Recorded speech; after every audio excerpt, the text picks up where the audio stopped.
안녕하세요. 반갑습니다. 제가 며칠 전부터 갑자기 감기 기운이 있어가지고 지금 어, 조금 목이 잠겼는데 이해해 주시기 바랍니다. 오늘 말씀은 사도적 교회라는 제목으로 우리 사도행전 11장 19절에서 21절을 한번 읽어보겠습니다. 사도행전 11장 19절에서 21절을 우리 스크린을 보면서 함께 읽어보실까요? 때에 스데반의 일로 일어난 환난을 인하여 흩어진 자들이 베니게와 구브로와 안디옥까지 이르러 도를 유대인에게만 전하는데 그 중에 구브로와 구레네 몇 사람이 안디옥에 이르러 헬라인에게도 말하여 주 예수를 전파하니 주의 손이 그들과 함께 하심에 수다한 사람이 믿고 주께 돌아오더라. 예. 이때가 언제냐면요. 우리가 이제 사도행전을 보면 사도행전에 이제 스토리가 쭉 나옵니다. 예수님께서 이제 승천하시고 사도들에게 이제 기다려라.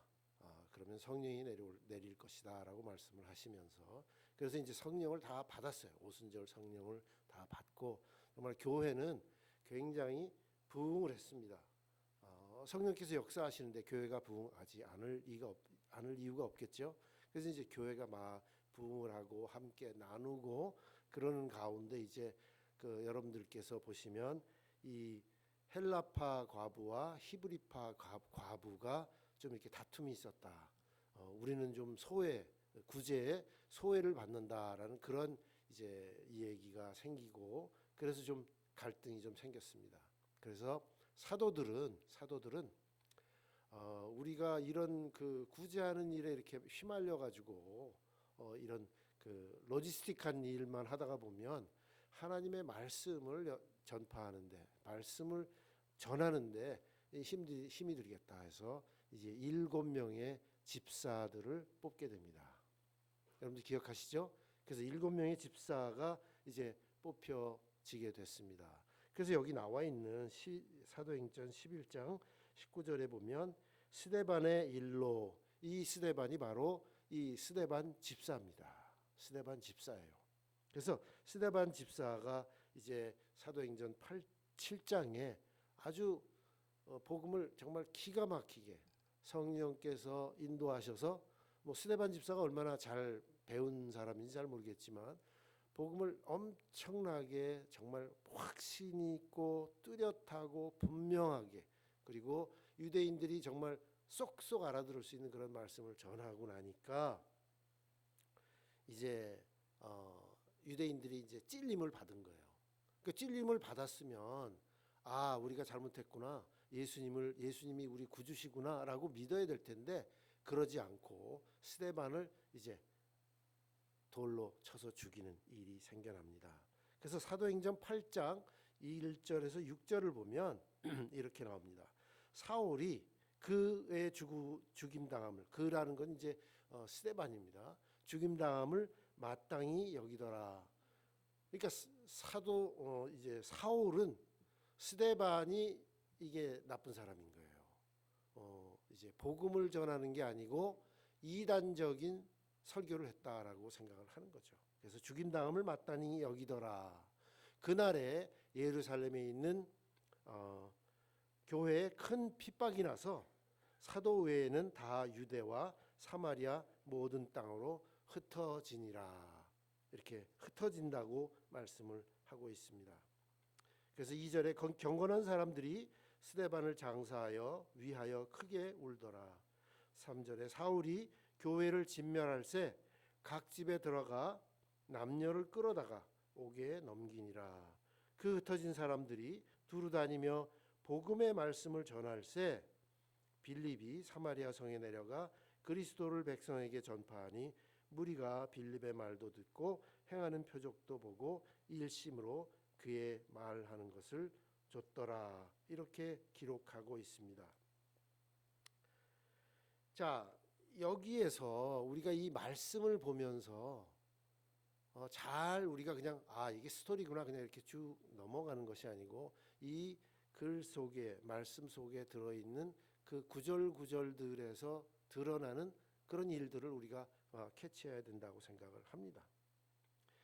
자, 예수님께서는 사도행전 1장 8절에 너희가 성령을 받으면 예루살렘과 유다와 사마리아와 땅끝까지 이르러 내 증인이 되라라고 말씀하셨어요. 그건 뭐냐 하면 예루살렘에만 머물러 있지 말고, 예루살렘의 근방이 유다니까 유다에만 머물러 있지 말고, 또 북쪽의 사마리아가 동족인데 굉장히 소외시당하던 사마리아에도 복음을 전하고, 그리고 땅 끝까지 이르러 복음을 전하라라고 말씀을 하셨습니다.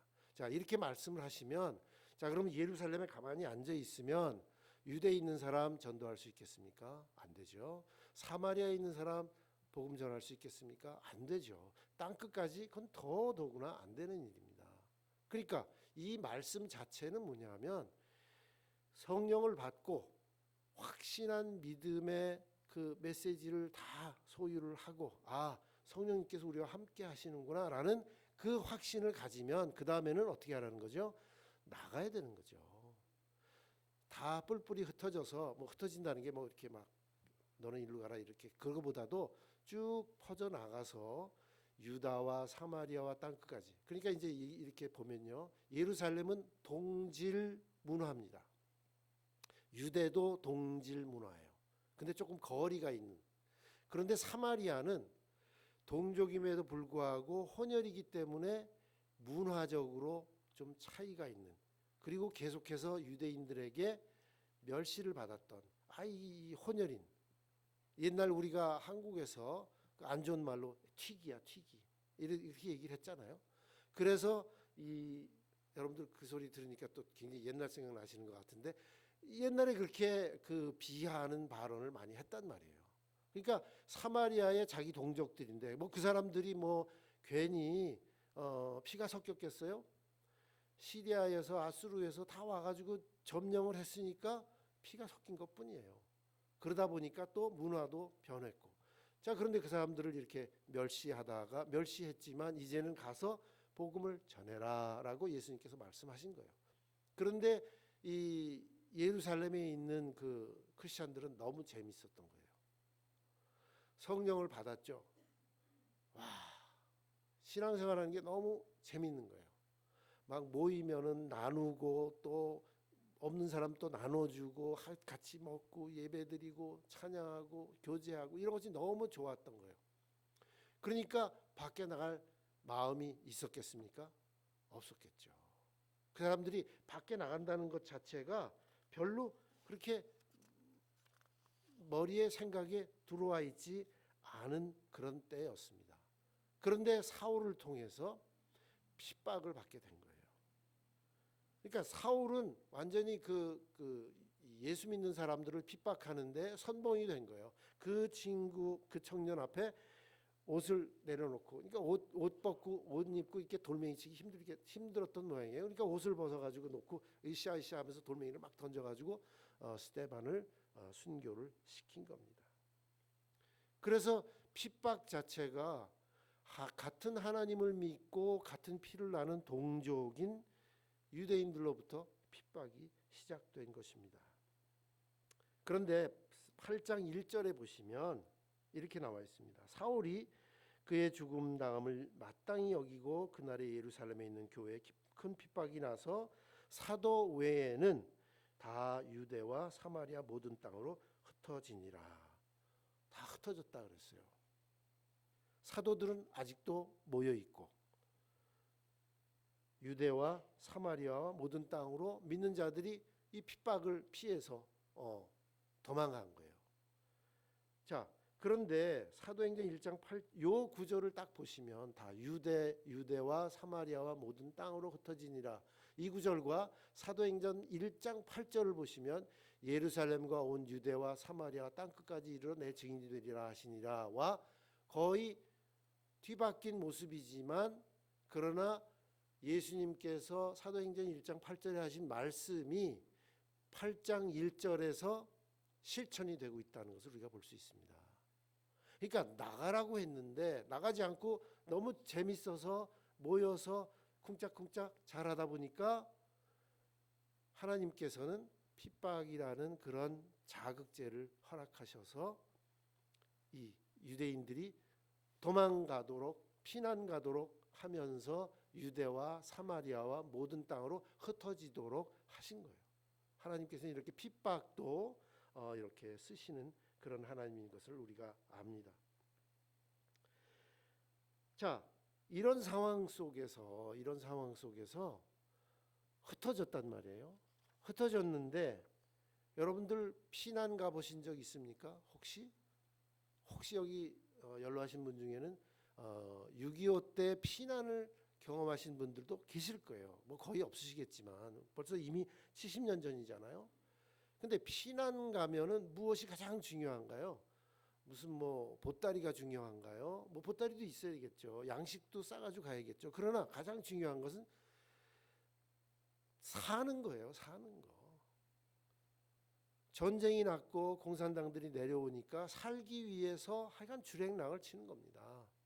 여러분들 피구라는 게임 아시죠? 이렇게 배구 코트에서 양쪽이 이렇게 모여가지고 공 던지면서 막 서로 배구공 던져서 맞히면 죽고 뭐 이렇게 또 뭐 이렇게 받으면 또 한 사람 살을 살려내고 뭐 이런 게임이 있습니다. 이 목적은 그 게임의 목적은 피난입니다. 공을 안 맞고 살아남는 거예요. 자, 그런데 이 살아남는 것이 가장 최선의 목적인데, 그런데 이 피난 다닌 성도들 사도행전 8장 1절에 보면 모든 땅으로 흩어지면서 그들이 하는 일들이 있습니다. 그들이 하는 일이 뭐냐면 이 11장 19절에 보면 또 이제 같은 말씀이 반복이 되는데 피난을 가는 그 사람들이 이렇게 복음을 전하는 거예요. 그 자기 목숨 살기도 바쁜데 가면서 너 예수 알아? 너 예수님 들어봤어? 계속 전하는 거예요. 그래서 그때는 유대인에게만, 그러니까 자기하고 이렇게 그 동족인 유대에게만 복음을 전하다가 그러다가 또 어떤 사람들은 또 헬라인에게도 말해서 또 주 예수를 전파하는데 그 전파하는 그 과정 속에서 성령님께서 역사하신다는 거예요. 21절에 주의 손이 그들과 함께 하심에 수다 한 사람이 믿고 주께 돌아오더라. 그러니까 전하기만 하면, 그러면 그것을 듣는 사람들은 아, 그것이 진리구나, 이것이 생명의 복음이다라는 것을 깨닫고 주께 돌아왔다라는 것입니다. 이 얘기는 뭐냐면 이 사람들이 피난 가기 전에 어떤 일에 익숙해 있는가라는 것을 우리에게 말씀해 주고 있습니다. 피난 가기 전에도 이 사람들은 누구나 어디나 누구나 만나면 예수님을 소개하고 예수님을 전하고 우리 모임에 한번 와봐, 공동체에 초대하고 함께 복음을 듣도록, 복음을 그냥 듣는 게 아니죠. 복음을 듣고 예수 그리스도를 우리가 영접을 하면 무엇이 되나요? 우리는 새 사람이 되는 거예요. 새 사람이.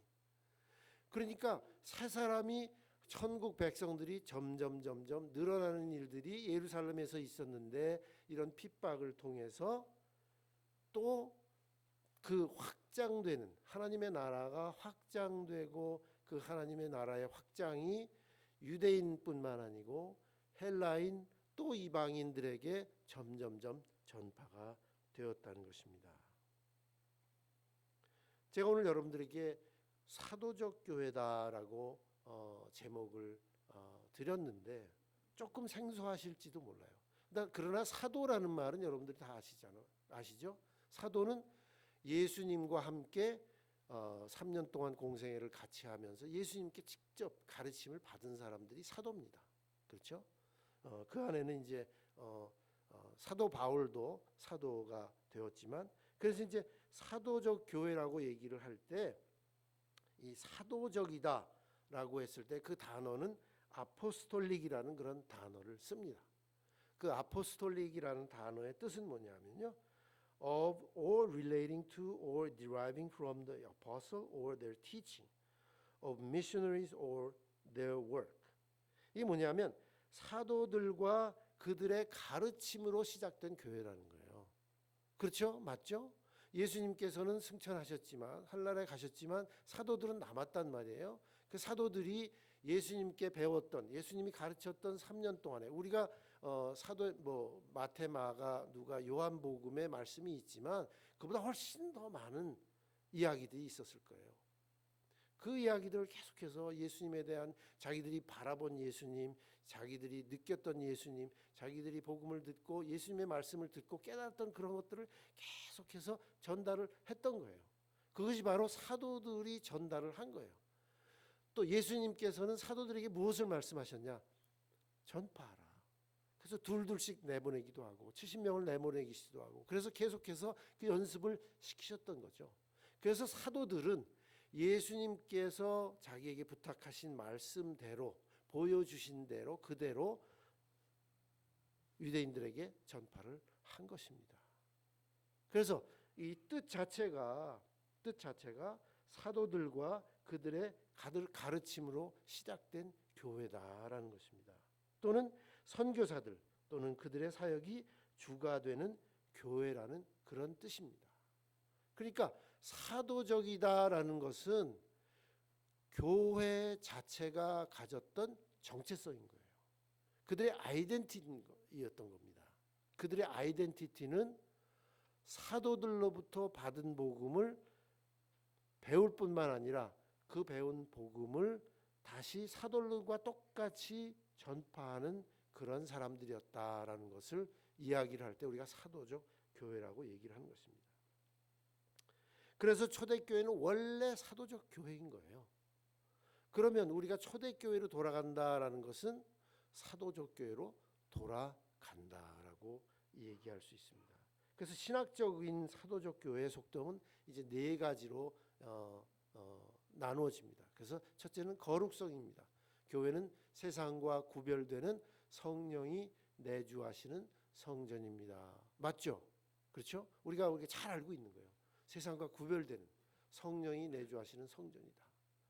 또 우리가 통일성입니다. 교회 머리는 오직 그리스도뿐이시다. 맞습니다. 우리가 다 잘 알고 있는 거예요. 우리가 예수님 빼면 우리 교회는 없는 겁니다. 그죠? 예수님이 없어야 우리가 걱정이 있지 예수님이 계신데 우리가 걱정이 없는 거예요.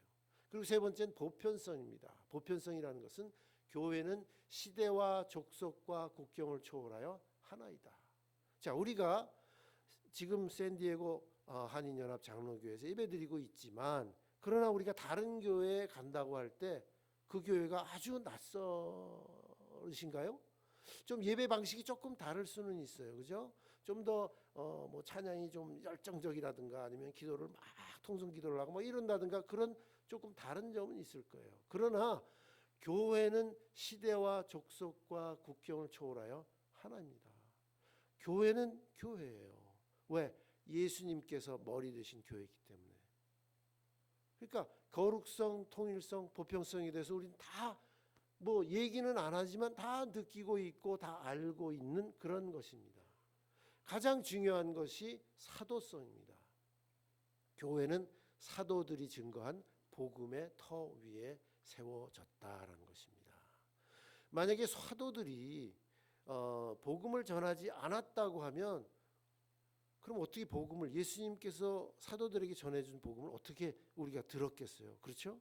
우리가 사도들이 전하고 그리고 또 사도들 밑에 속사도라 그래서 연결되는 그 제자들이 계속해서 복음을 전했기 때문에 교회가 이 복음을 우리가 지금 알고 있는 성경 66권의 복음을 가지고 있고 그 복음에 의해서 하나님을 우리가 깨닫고 예수님을 만나고 우리의 삶과 사역의 모든 이 가르침을 이 말씀이 리드를 하고 있다는 것을 우리가 알 수 있습니다. 그래서 사도성이라는 것이 아주 중요한 것입니다. 그래서 이 사도들의 목적 자체가 복음 증거였습니다. 그래서 복음을 받아들인 성도들의 모임인 교회와 전 성도들 역시 사도적 사명을 전수받게 되는 것입니다. 왜냐하면 사도들이 그렇게 가르쳤으니까 그 밑에서 복음을 받은 유대인 초대교회들은 다 그것이 그냥 몸에 배어 있는 거예요. 말하자면 초대교회는 사도와 평신도의 구별이 없이 모두 복음 전파에 열심인 DNA가 바로 우리 안에 가득 차 있는 거예요. 사도행전 8장 4절에서 6절에 보면 그 흩어진 사람들이 두루 다니며 복음의 말씀을 전할세 빌립이 사마리아 성에 내려가. 빌립도 또 사마리아에 갔습니다. 그래 나가서 그리스도를 백성에게 전파하니 무리가 빌립의 말도 듣고 행하는 표적도 보고 일심으로 그의 말하는 것을 좇더라. 그래서 빌립은 흩어지면서 두루 다니며 복음의 말씀을 전파한 사람 중에 한 사람입니다. 그런 유대 사람들이 꺼리는 사마리아 성에 가서 복음을 전파했습니다. 사도행전 1장 8절에 지명하신 예루살렘, 유다, 사마리아 땅끝 중에 세 번째 지역에 복음을 전파한 것입니다. 언어는 같지만 문화와 풍속이 다른 그런 그 혼합된 인종의 사람들에게 복음을 전한 것입니다. 그래서 사도행전 11장 19절에서 21절의 말씀은 이런 상황 속에서 유대인들이 어떻게 행동했는가, 어떤 일을 했는가라는 것을 이야기해 주는 것입니다. 그래서 원래 자신들이 그냥 하던 대로 뭐 특별히 우리는 그렇게 생각을 합니다.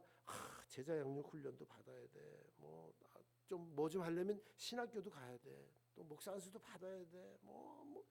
자꾸 이게 어떤 뭔가가 더 필요하다고 느끼는 그런 것들을 사회적인 그 프레셔를 받습니다.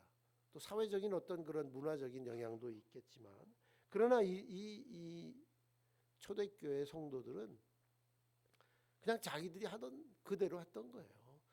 뭐 자기들이 일을 할 때도 그렇고, 심지어 피난을 가서 지금 생사의 갈림길에 있는데도 이들이 입만 열면 예수 그리스도의 복음이 나오는 거고, 예수 그리스도가 우리에게 새 생명을 주셨다라는 것을 전하는 것이었습니다.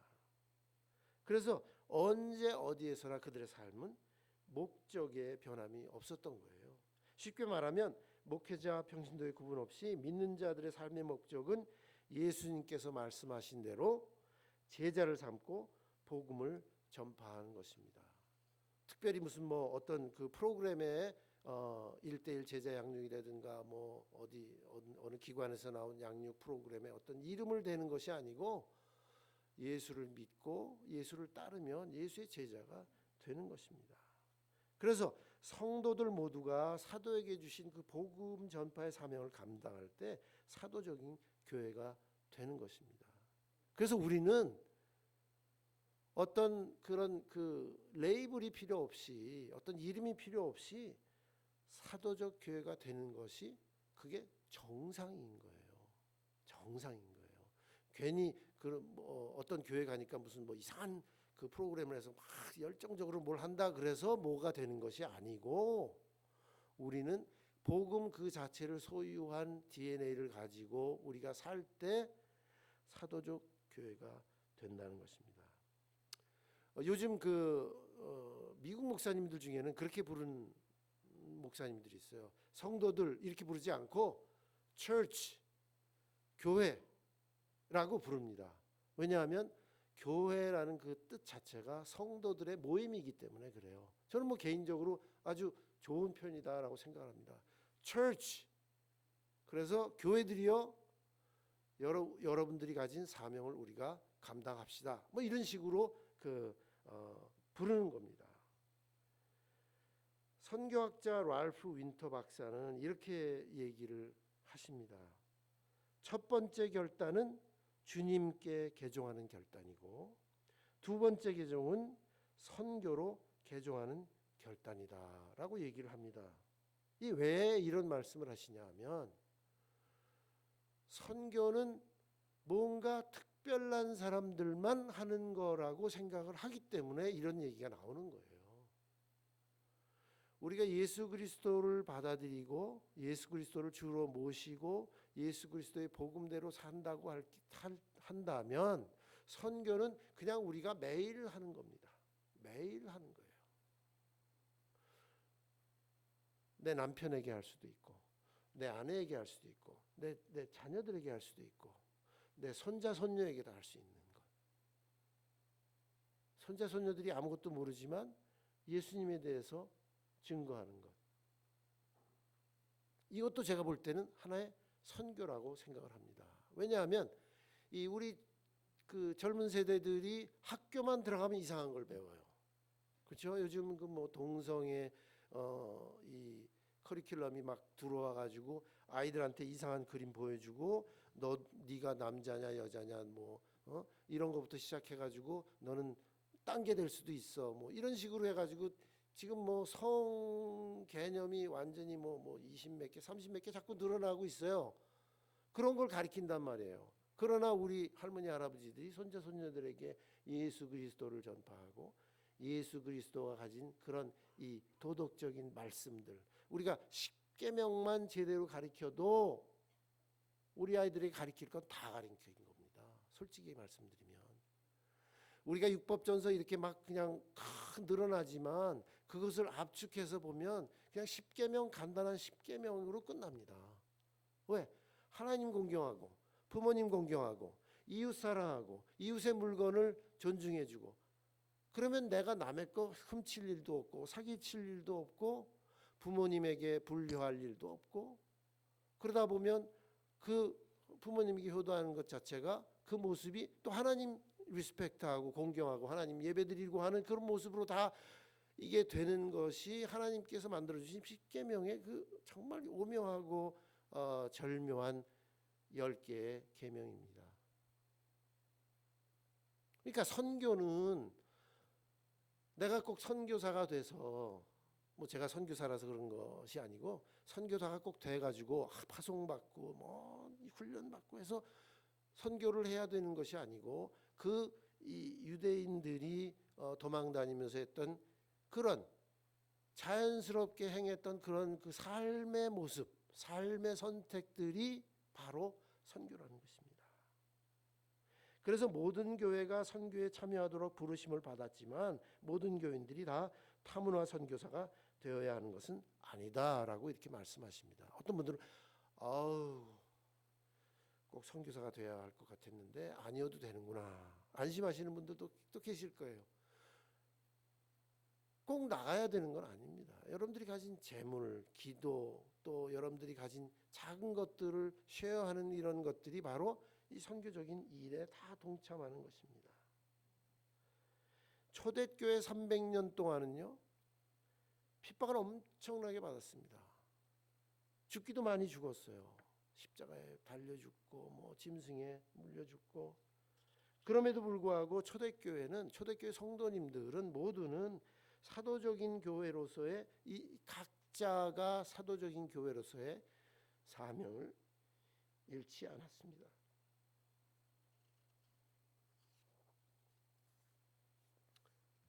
그래서 그 거대한 로마 문명 속에서도 서바이브 할 수 있었던 거예요. 어떤 핍박이 와도.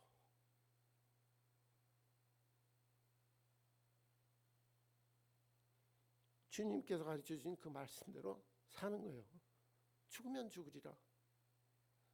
내 한 목숨 죽어도 주님을 위해서. 그러다 보니까 죽여도 끝이 없는 거예요. 그리고 가는 곳마다 로마 사람들에게 복음을 전했습니다. 또 기독교인들이 참 신실하니까, 정직하고 신실하니까 그 삶 자체가 이 성화적인 삶을 살고 있었기 때문에, 신실하니까 이 로마 사람들이 볼 때는 유대인들을, 크리스찬들을 내 가정교사로 하인으로 쓰면 우리 아이들이 좀 제대로 좀 교육을 받겠다 싶어서 가정교사로 많이 들어갔습니다. 그러다 보니까 2세, 3세, 4세 크리스천들이 생겨나기 시작하는 거예요. 그 사람들이 또 원로급으로 되고 귀족급으로 올라가다 보니까 점점 영향력이 보이지 않는 곳에서 생겨나기 시작한 것입니다. 그런데 국교로 인정된 후에 모든 것이 달라졌습니다.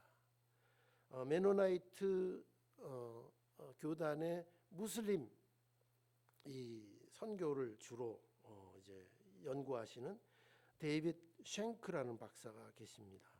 그분은 이렇게 말씀하셨어요. 좀 상당히 아주 강하게 말씀하셨어요. 콘스탄틴 황제가 개종을 한 314년 사도적 교회가 끝이 났다. 아주 이렇게 강하게 말씀하십니다. 왜냐하면 로마의 기독교 국교화는 그리스도가 가르치신 것과는 본질적으로 다른 기독교를 만들어냈다. 그건 뭐냐면 교회가 제도권 교회가 되면서 하나님의 구원과 은혜를 사고팔고 교환하는 물건으로 만들어 버렸기 때문이다라고 이렇게 말씀을 하십니다.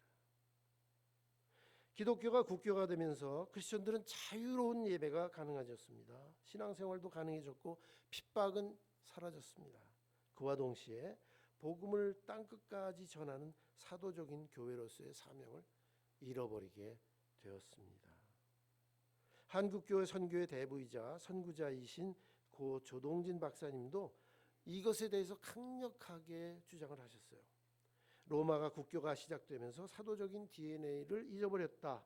그리고 선교가 약화된 것을 지적하면서 그러나 초대 한국교회가 부흥한 이유는 교회가 사도적인 DNA를 가진 교회로 출발했기 때문이다라고 설명을 하고 계십니다.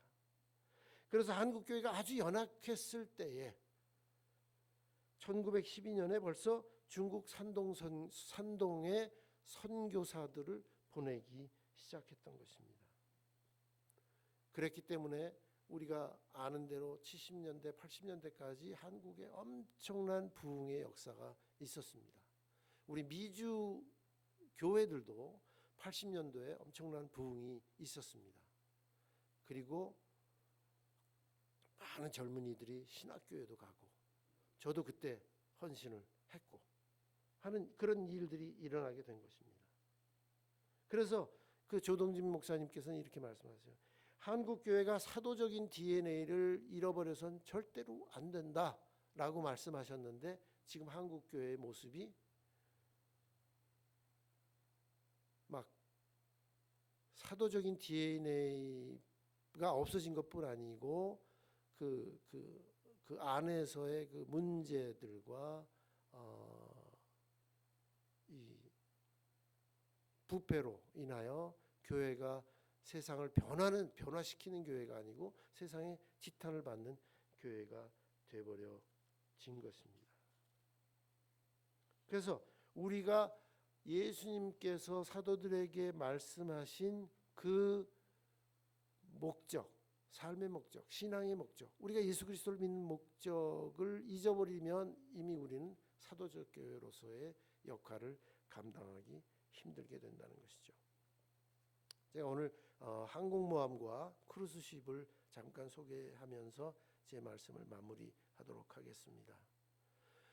사진에 한번 보시면 항공모함하고 크루즈십에 그 비슷한 점이 있습니다. 첫째로 우선 엄청나게 커요. 엄청나게 큽니다.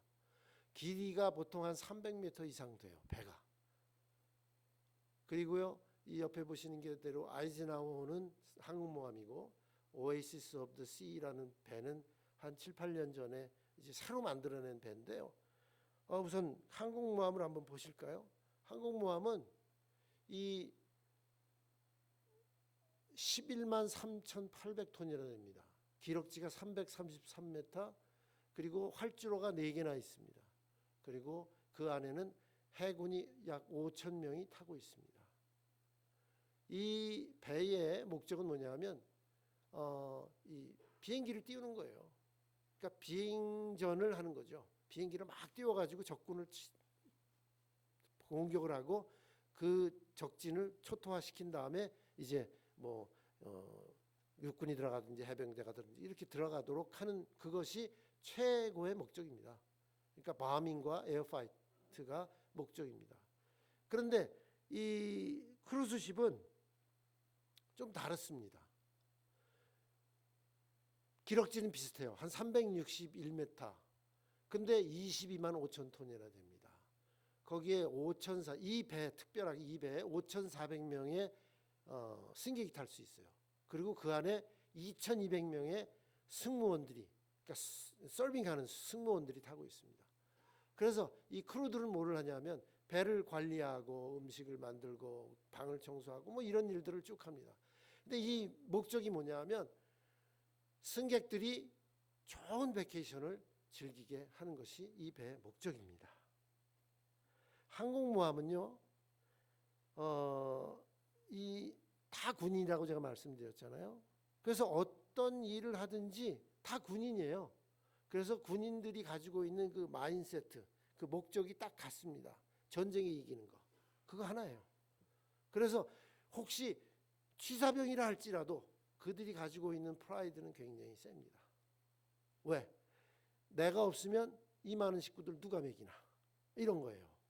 그러니까 그 각 보직은 다 달라도 다 중요한 의미를 가지고 있고 목적을 가지고 있습니다. 크루즈십은요, 이 배가 이제 항구에 딱 들어오면 엄청나게 많은 음식을 싣습니다. 뭐 5,000명, 7,000명